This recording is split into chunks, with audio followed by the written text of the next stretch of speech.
வரும் ஆகஸ்ட் 31ஆம் தேதி ஞாயிற்றுக்கிழமை மலேசியா 68வது சுதந்திர தினத்தை மிக விமரிசையாக கொண்டாடவிருக்கிறது.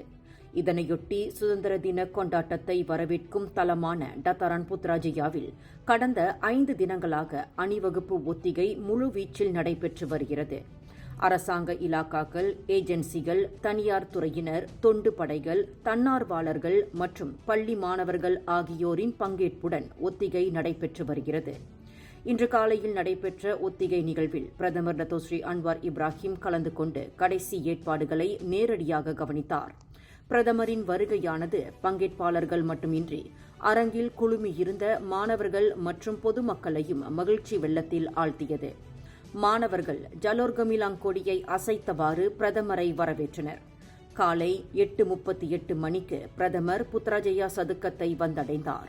அவருடன் தொடர்புத்துறை அமைச்சரும் 2025ஆம் ஆண்டு சுதந்திர தின கொண்டாட்ட விழாக்குழு தலைவருமான டத்தோ ஃபாமி ஃபட்சில் காணப்பட்டார். மேலும் செய்திகளை தெரிந்து கொள்ள கீழே இருக்கும் பெல் பட்டனை அழுத்துங்கள். உங்கள் மகிழ்ச்சியை வெளிப்படுத்த லைக் மற்றும் ஷேர் செய்யுங்கள். தொடர்ந்து திசைகளோடு இணைந்திருக்க சப்ஸ்கிரைப் செய்யுங்கள்.